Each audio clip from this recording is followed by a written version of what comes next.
Good morning, myself Sangeeta Jain from Modern Wisdom Senior Secondary School welcomes you to our online classes. Student, in our previous class, we had completed about history and their sources. Now today we'll start new social and political groups. The study of the thousands years between 700 and 1750 is a huge challenge to historians largely because of the scale and variety of developments that occurred over the period.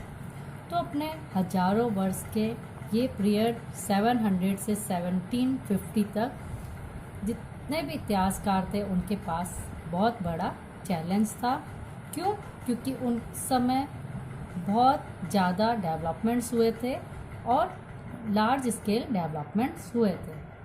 At different moments in this period new technologies made the appearance like the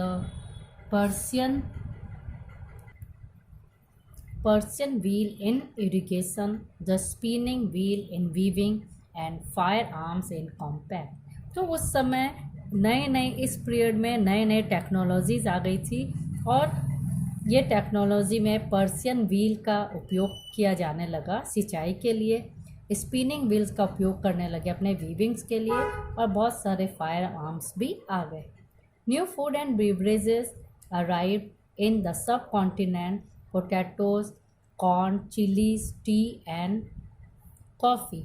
और इसी तरह से नए food और beverages पीने के पेय हमारे आ गए अलग अलग सब कॉन्टिनेंट से। अपने पोटैटोज, कॉर्न, चिलीज, टी और कॉफ़ी सब कॉन्टिनेंट से इंडिया में आ गए।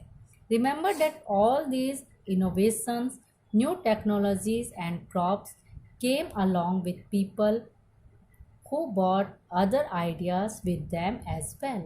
तो अपने इस नए टेक्नोलॉजीज़ के साथ नए क्रॉप्स के साथ बहुत सारे लोग भी बाहर से भारत में आए और उनके नए आइडियाज़ भी हम तक पहुँचे।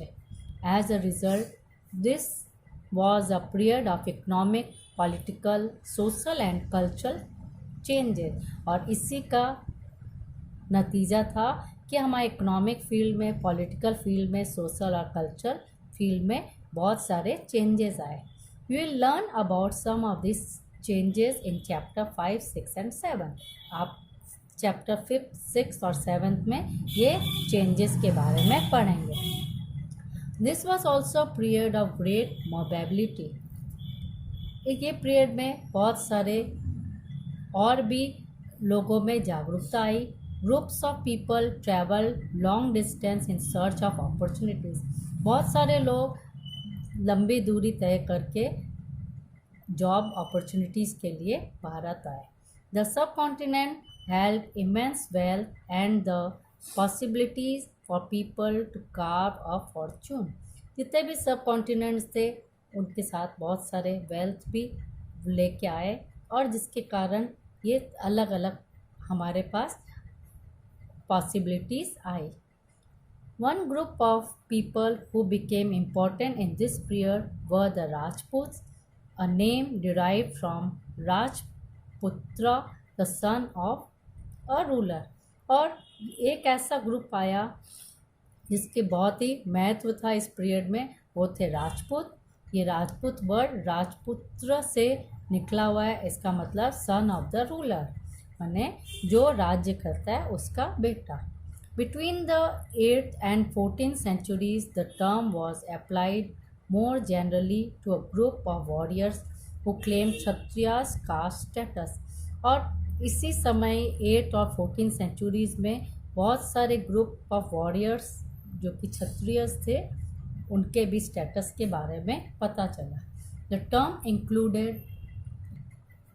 not just rulers and chieftains but also soldiers and commanders who served in the armies of different monarchs all over the subcontinent। ये सारे जितने भी टर्म्स इंक्लूड है उसमें न ही सिर्फ रूलर्स थे या चीफ्टेंस थे बल्कि बहुत सारे सोल्जर्स, कमांडर भी थे जो और आर्मी जो इस आर्मी में थे और अलग अलग राजा महाराजाओं की हेल्प करते थे। chivalric code of conduct, extreme valor, and a great sense of loyalty were the qualities attributed to Rajputs by the poets and bards. जितने भी पोएट्स थे और राइटर्स थे उन लोगों ने राजपूतों की उनके एटीट्यूड्स और उनके क्वालिटीज़ के बारे में जिक्र किया कि वो बहुत ही लॉयल थे, अपने काम के लिए बहुत जागरूक थे और सत्य थे. Other groups of people such as the Marathas, Sikhs, Jats, Ahoms and Kshatriya, a caste of scribes and secretaries, also used the opportunities of the age to become politically important. और इसके अलावा दूसरे ग्रुप भी जैसे मराठा, सिख, जाट, अहोम, कास्ट्रीय परिवार, ये भी उनके पास भी अपॉर्चुनिटीज़ आए और वो पॉलिटिकली इम्पोर्टेंस अपना महत्व रखे. Throughout this period, there was a gradual clearing of forest and the extension of agriculture, a change faster and more complete in some areas than in others. और इसी पीरियड में धीरे धीरे बहुत सारे कृषि को बढ़ावा देने के लिए फॉरेस्ट को भी क्लियर किया गया और बहुत सारे चेंजेस कम्प्लीटली अलग अलग क्षेत्र में आए. Changes in their habitat forced many forest dwellers to migrate. अपने हैबिटेट को चेंज करने के लिए बहुत सारे फॉरेस्ट में रहने वाले को वो जगह छोड़ के दूसरी जगह जाना पड़ा. Others started tilling the land and become peasant. बहुत सारे लोग ज़मीन पे उपजाऊ करने के लिए किसान का क्षेत्र अपना लिया. These new peasant groups gradually began to be influenced by regional markets, chieftains, priests, monarchies and temples. और ये नए नए ग्रुप जो थे पीसेंट्स के वो धीरे धीरे अपना प्रभाव अपने मार्केट के क्षेत्र में चीफ के लिए, प्रीस्ट के लिए, मोनार्चीज और टेम्पल्स के लिए रखने लगे. They became part of large complex society and were required to pay taxes and offer goods and service to the local lords. और वो बहुत बड़े क्षेत्र में अलग अलग सोसाइटीज़ में अपना टैक्स पे करने लगे और अपने गुड्स और सर्विस लोकल लॉर्ड्स लोग को, बड़े बड़े लोगों, वर्ग के लोगों को देने लगे. As a result significant economic and social differences emerge amongst peasant. और जिसके कारण इकोनॉमिक और सोशल डिफरेंसेस पीसेंट्स में भी आने लगे. Some possess more productive land, other also kept cattle and some combined artisans work with agriculture activity during the lean season. तो कुछ तो अपने प्रोडक्शंस में काम करने लगे, कुछ आर्टिसल वर्क में काम करने लगे, कुछ एग्रीकल्चर एक्टिविटीज़ के साथ साथ अलग अलग क्षेत्र के भी लोग इस सीज़न के अकॉर्डिंग कार्य करने लगे. As society become more differentiated, people were grouped into jatis or subcaste and ranked on the basis of their backgrounds and their occupation. जैसे जैसे सोसाइटी का विस्तार हुआ, लोग अलग अलग ग्रुप्स में इन्वॉल्व होने लगे. कुछ जतीज हो गए या कुछ सब कास्ट के हो गए और उनकी रैंकिंग भी उनके बैकग्राउंड और उनके ऑक्यूपेशंस के अकॉर्डिंग होने लगी. Ranks way not fix permanent and varied according to the power, influence and resources controlled by member of the जाति. तो जो भी रैंकिंग होती थी वो परमानेंटली फिक्स नहीं होती थी और उनके पावर्स के अकॉर्डिंग चेंज होती थी. इसका उनका प्रभाव उनके रिसोर्स जितने भी मेंबर्स जाति के कंट्रोल करते थे उस पर पड़ता था. The status of the same जाति could vary from the area to area. हर एरिया वाइज जाति के स्टेटस बदलते थे. जातिज frame their own rules and regulations to manage the conduct of the members. जाति जो थे अपने ही रूल्स और रेगुलेशन बनाते थे और मेंबर्स उसी को फॉलो करते थे. These regulations were enforced by an assembly of elders described in some areas as the जाति पंचायत। ये रेगुलेशंस जो थे वो जितने भी बड़े असेंबली के बड़े बुजुर्ग थे उनके द्वारा चलाया जाता था या फिर जाति के पंचायत जो थे उनके द्वारा चलाया जाता था। but jatis were also required to follow the rules of the villages. लेकिन जाति के को भी जितने भी विलेज के रूल्स होते थे वो मानने पड़ते थे। Several villages were governed by a chieftains. बहुत सारे विलेजेस चिफ्टेंस के द्वारा राज्य किए जाते थे। Together they way only one small unit of a state. पूरे मिला के एक ही यूनिट होती थी स्टेट की। रीजन एंड एम्पायर, अलग अलग रीजन और उनके empire. Large states like those of the Cholas, Tughluqs और मुगल्स इनकम्प्रेस्ड मैनी रीजन्स। जो बड़े बड़े स्टेट थे वो चोलास के द्वारा, तुगलक्स के द्वारा और मुगल्स के द्वारा राज्य किए गए थे। और Sanskrit prashasti see chapter 2 for an example of प्रतिष्ठी praise the Delhi sultanate Ghiyasuddin Balban 1266 to 1287 explained that he was the ruler of a vast empire that stretched from Bengal in the east to Ghazni in Afghanistan in the west and included all of South India Dravidian।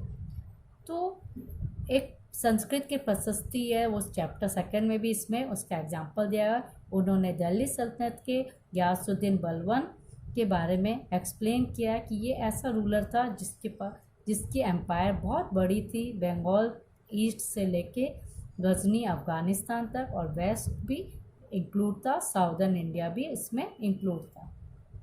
Some of different regions Gauda, Andhra, Kerala, Karnataka, Maharashtra and Gujarat apparently freed before his armies. जितने भी लोग गोडवा के थे, आंध्रा के थे, केरला, कर्नाटका, महाराष्ट्र, गुजरात के थे, वो भी उनके आर्मीज उनसे डरते थे। Historians regard these as exaggerated claims of conquest।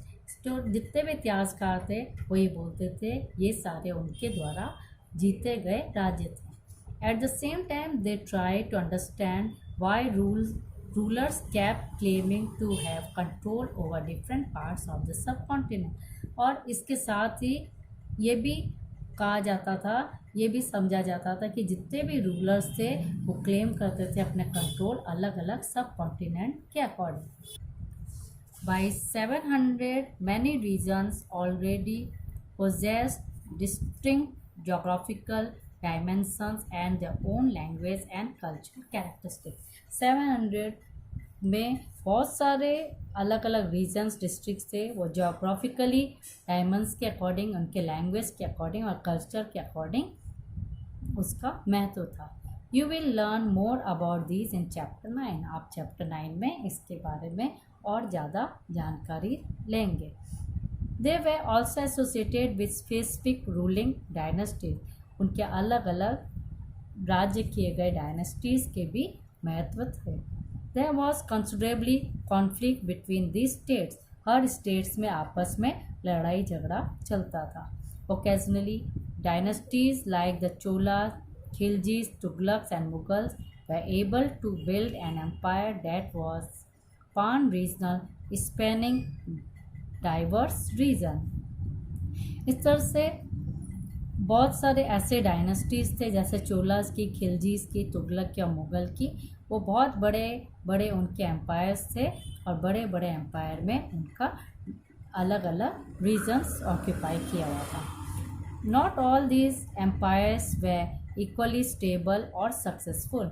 सारे एम्पायर्स पूरी तरह से स्टेबल भी नहीं थे और न उनको जीत पाए थे। Compare for example table 1 in chapter 3 and 4। What was the duration of the rule of the Khiljis and Mughal dynasty? अपने चैप्टर 3 और 4 में पढ़ेंगे कि खिलजी और मुग़ल डायनेस्टीज के राज्य के कितने ड्यूरेशंस थे। When the Mughal Empire declined in the 18th century, it led to the re-emergence of regional states. जब 18th सेंचुरी में मुगल एम्पायर डिक्लाइन हुआ तो अलग अलग रीजनल स्टेट वापस मिक्स होने लगे. But years of imperial pan regional rule had altered the character of the region. और इसके कारण क्या है, बहुत सालों तक अलग अलग रीजन के अलग अलग कैरेक्टर सामने आने लगे.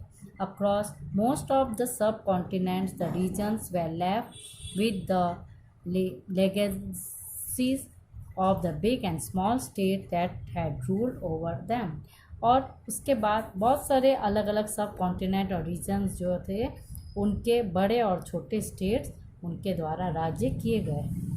This was apparent in the emergence of many districts and shared traditions in the realms of governance, the management of the economy, allied culture and languages. और ये धीरे धीरे सारे डिस्ट्रिक्ट्स आपस में वो लोग ट्रेडिशन अपने शेयर करने लगे, अलग अलग गवर्नमेंट्स आए, मैनेजमेंट उनका इकोनॉमिकल मैनेजमेंट हुआ और उनके कल्चर और लैंग्वेज आए. Though the thousands years between 700 and 1750, the character of the different regions did not grow in isolation. जबकि हजारों साल तक 700 से 1750 तक अलग अलग रीजन्स के बारे में हमें इतनी जानकारी नहीं थी. These regions felt the impact of larger pan-regional forces of integration without ever quite losing their distinctivity. और ये रीजन्स जो थे उनका प्रभाव ज़्यादा एरिया में पड़ने लगा और उनमें आपस में मिक्सअप होने लगे और ये धीरे धीरे इफेक्टिव होने लगा. So student, we will revise up till this. We will meet again in our next class. Thank you.